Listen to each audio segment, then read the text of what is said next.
Hello, and thanks for tuning into Taste Radio, the #1 podcast for anyone building a business in food and beverage.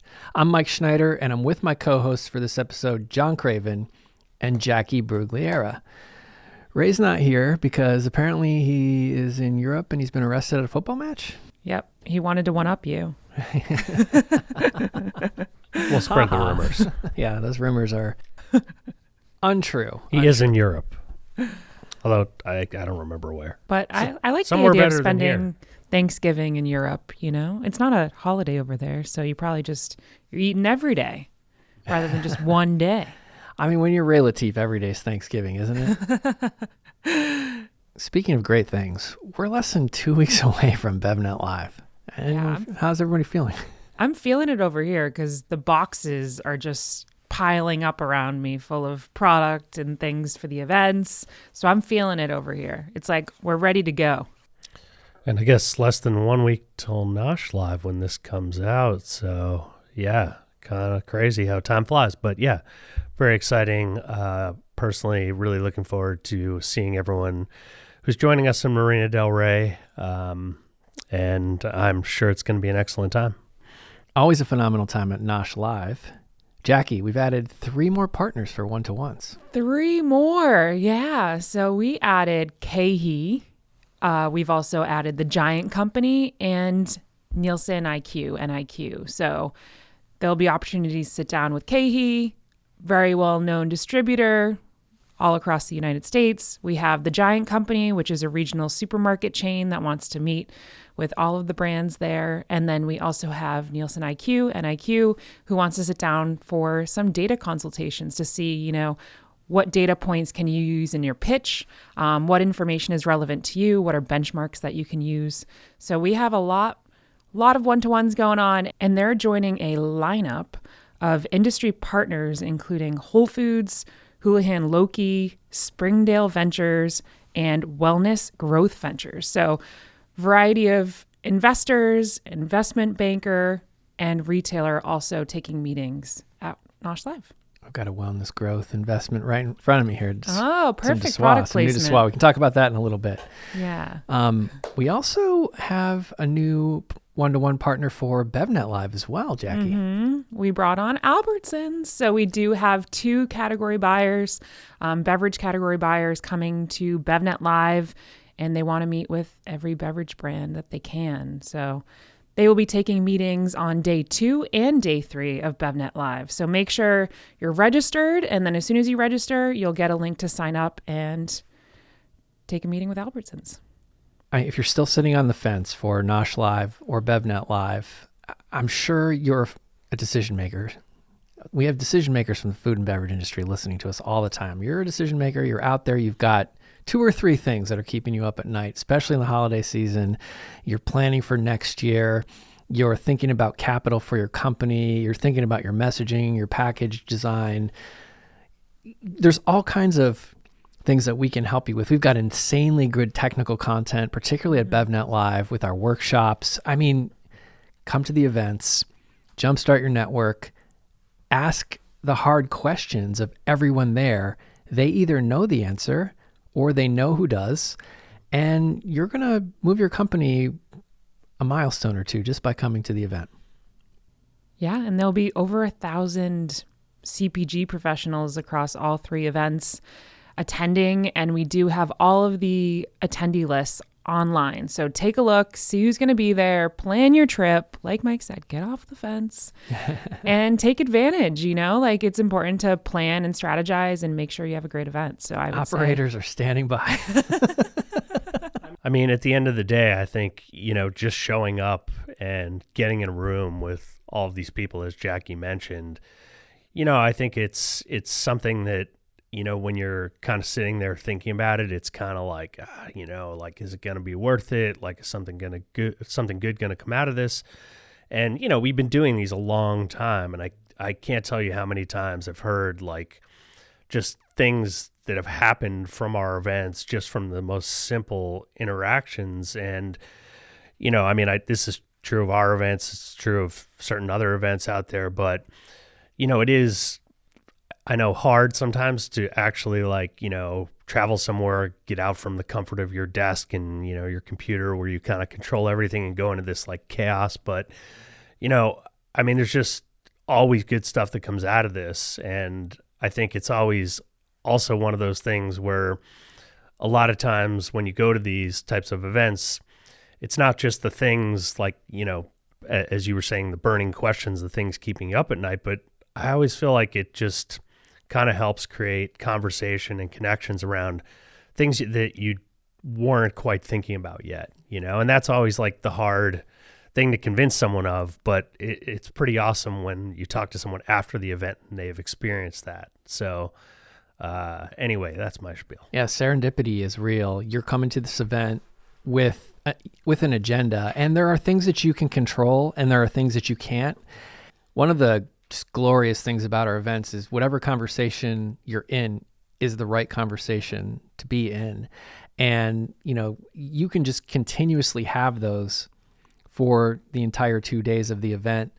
And the content on stage will help inspire those conversations as well. So I think it's a very different experience. It's kind of, it's a bit of self-care for decision makers too, where you're taking a step back from the daily operations of your business to put, planning, problem solving, innovation, and those things front of mind while, you're just taking just a little break from the actual selling, selling, producing. And I think it's just one of those things where we've got this, it's kind of an oasis for you to come to BevNet Live or to NOSH Live, to come meet the industry and just be able to think this way for a little bit.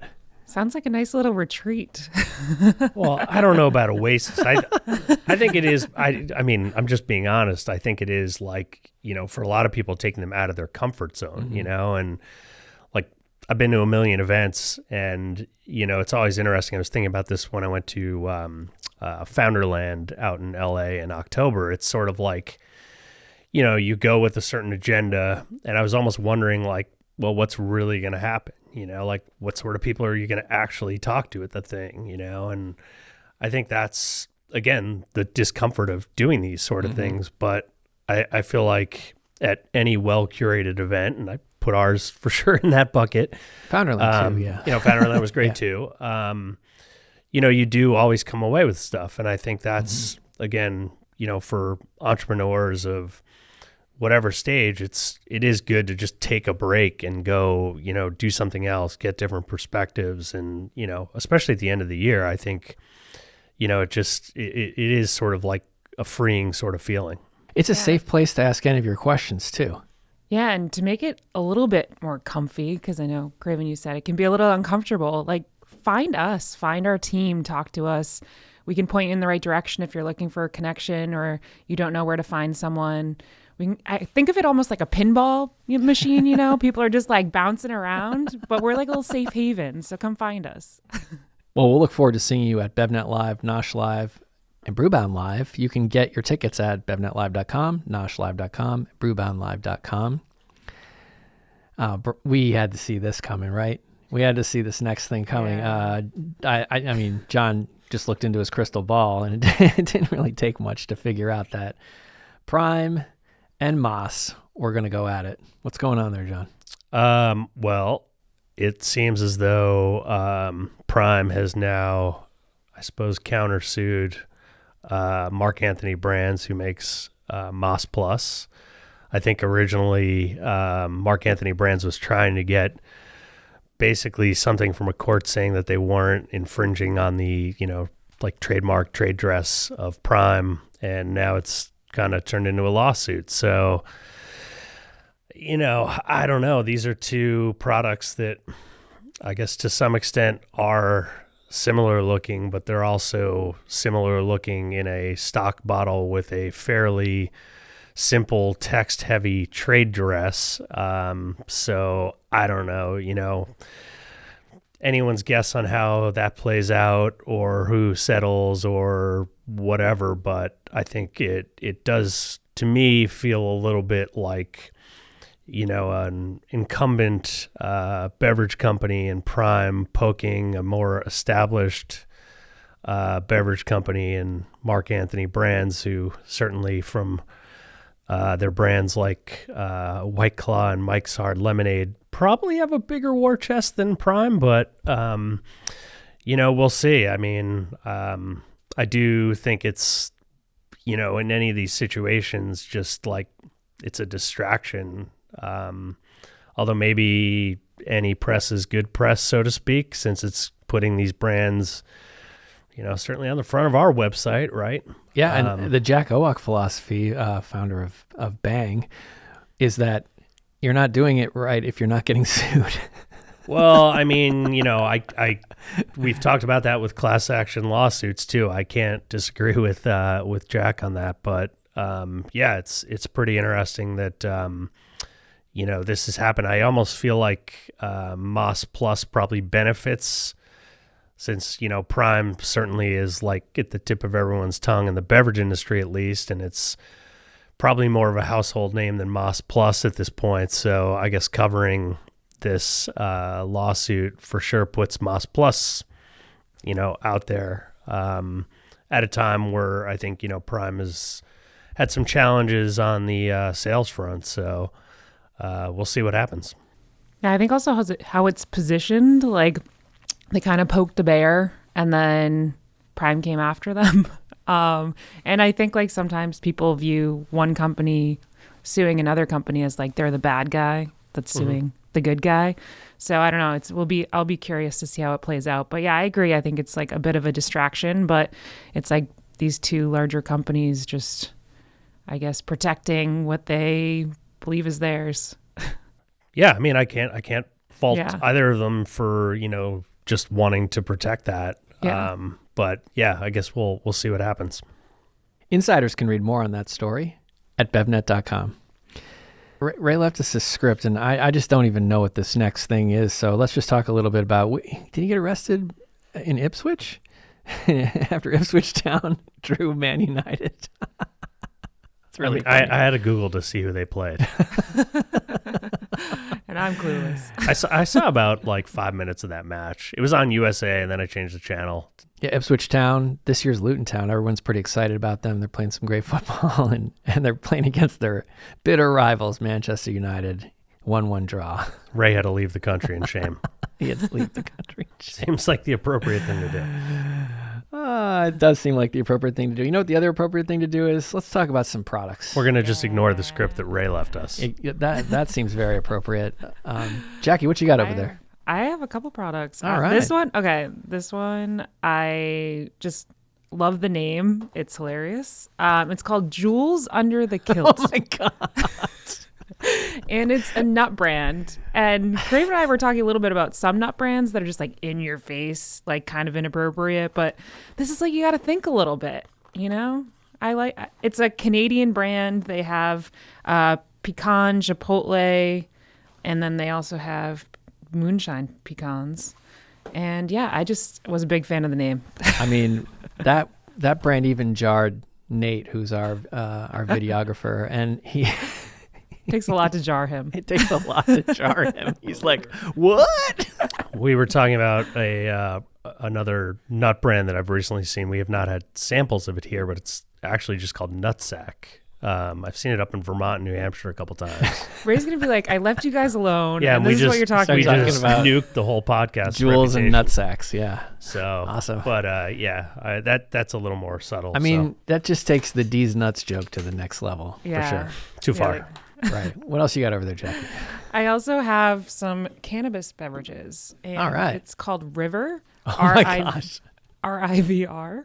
That one is so frightening to me. Just looking at the logo, it just tells you what's going to happen. Right. Like you're going to melt. I thought it was like, because you're going to be living in a van down by the river. Come on. We're old. We can make that joke. Anyway. We can. Yeah, I find it interesting. So they are a cannabis brand. They're saying that you're microdosing THC in this because it's 5 milligrams of THC, but they also add a bunch of other ingredients. Like a lot of caffeine. Yeah, like there's herbal tea, there's reishi mushrooms, ashwagandha, agave. It's caffeine free. So this one's caffeine free, but I believe the other one isn't. And it's just interesting. It's like THC already is like, I don't know, some people think it's a little dangerous, and then you're adding other things onto it. So I don't know. For someone that's a THC consumer, it might be for them though. You know who that might be for? Someone who really enjoys multiple indulgences at once. Our director of community, Melissa Travers. We have to get her to try that. Yes, we do. Oh my God, I'm going to drive some up to No, LA. we've got some in the fridge. Oh, we've got some in the we've fridge. got that here. We Okay, you can got to record her reaction. definitely need to do that. John's got something. I've got something Amazing. Yeah, some new flavors from Lexington Bakes. There is a pumpkin one, but yeah, There's also a snickerdoodle. I got a maple pecan chip and a peanut butter chip cookie variety. You know, I got to say, these like new mini size Lexington Bakes, I simultaneously like kind of love and hate Lex Evans for doing this. I mean, this is, Making them snackable. first of all, genius. But I hate you because I just want to eat multiple of these. So, So true. but I mean, these are, again, I think he's done a phenomenal job of just progressing with the flavors and the packaging and the quality. I mean, this is definitely, I feel like each batch is like his best work. So. It's dense luxury. Like every bite is one of the best bites you've had in terms of like a snack.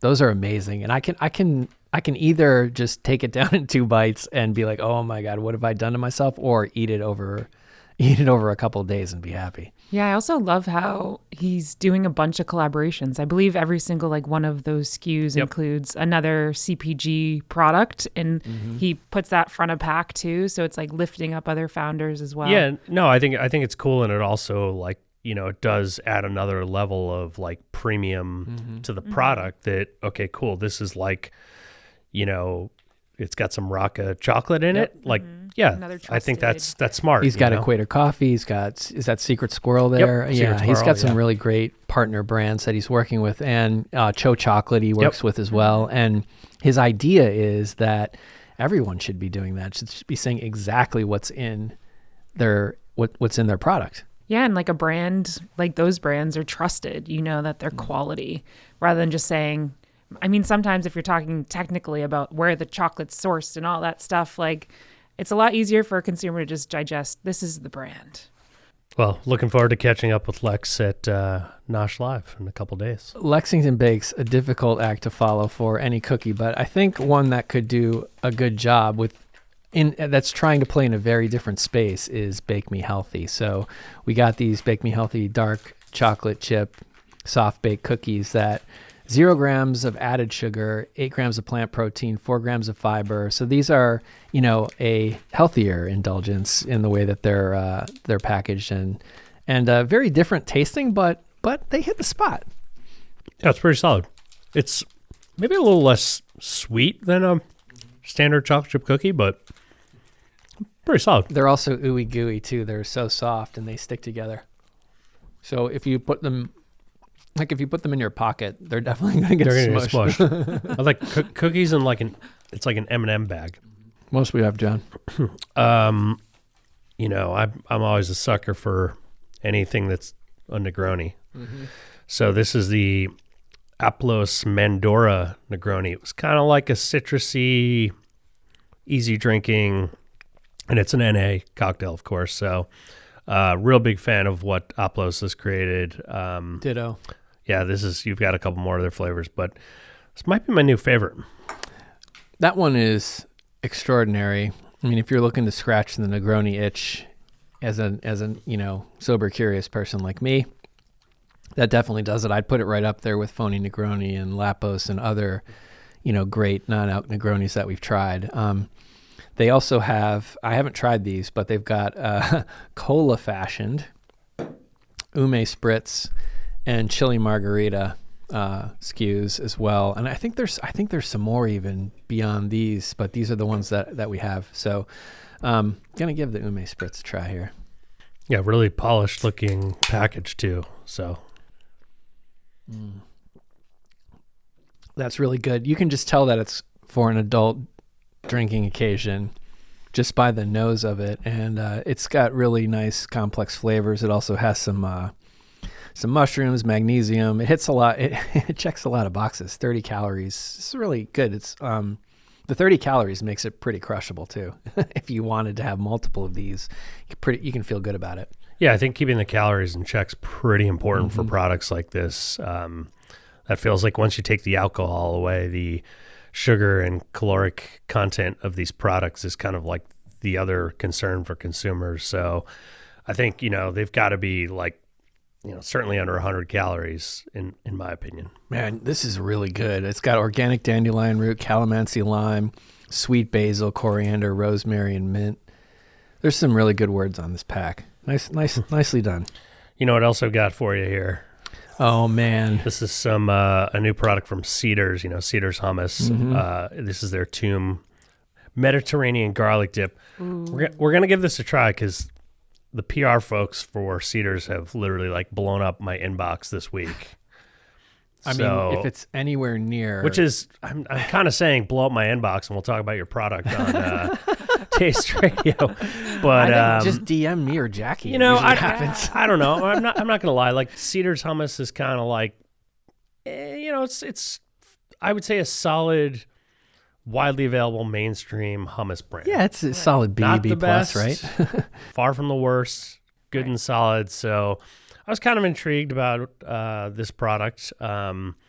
I don't know if you want to give it a little try. I've already. Yeah, I'll give it a try. We also have very garlicky. The great pretzelized crackers in front of us. Seems like the proper vessel for for giving this a try. But so it's just a garlic dip? Just garlic dip, yep. So if you've had, there are a couple other like Tomb brands, but yeah, it's, oh God. Pretty good, right? Yeah, it's pretty good. It's pretty good. I mean, it's pretty good. It's going to help the other Tomb brands that are out there too, just to have, because Cedar's obviously has pretty wide distribution. So yeah, I mean, it's like that solid B area. Yeah, and I that was exactly my thought about what you said of it helping other brands. I mean, I think the biggest sort of challenge for a Tomb brand is just awareness right now. So, if they are going to make a push to get this out there, that should for sure help other, dip companies that are doing something similar. And this is, compared to their hummus products, like I would say a very assertive flavor, right? I mean, it's hardcore garlic. It's garlic forward for sure. But yeah, I mean, nice work. It's pretty good work. It's not quite as forward as some of the other Tombs, but it's tasty. I mean, thinking of Tal's Tomb, I think about that a lot actually. That stuff's so good. Yes. I mentioned it before. We've got a new Dessois. This is the Spritz Italiano Bittersweet Mediterranean Citrus. Have you tried this one? John's busy eating. I caught him. I was like a waitress who walked up and said, "Is everything okay here?" Eating this Lexington Bakes. This is where I'm in the I hate like you, Lex Evans face, but also thank you. I feel like this is our version of like Friendsgiving, like cocktails, appetizers, desserts. Yes, I have had this, and it's an interesting thing to wash down at Lexington Bakes with. How does that pair with maple pecan? I mean, you guys know I'm a big fan of a Negroni and bitter cocktails. I still just feel like the bitter flavor when, NA cocktails like use that, it just creates the best product. I mean, it is, I feel like so close to the flavor experience of an actual like Aperol Spritz, and this stuff is really solid. I think the Ume Spritz is, it follows that philosophy. It's not quite as bitter as, say, a Negroni, but it starts off and finishes with bitter, and it's really nice. I mean, again, just a couple of really good products in front of us here in the NA space. I'm excited to be alive right now, Jackie. Last but not least, we've got Fruga, which is a new soda brand that contains 9% juice. I've got apparently it's naturally delicious pink guava. Real fruit meets soda. It's 35 calories. 7 grams of sugar, including 3 added. And the label is really, really nice. Just sparkling water, pink guava puree, chicory root inulin, cane sugar, lemon juice, natural pink guava flavor, red juice, stevia, acerola juice, lemon peel extract concentrate. So it's, for a soda, 35 calorie soda, the label's pretty great, and it tastes good too. I'm going in. Is Frugga cheap? See what I did there? Come on, bad joke. Wow. I think we should end there.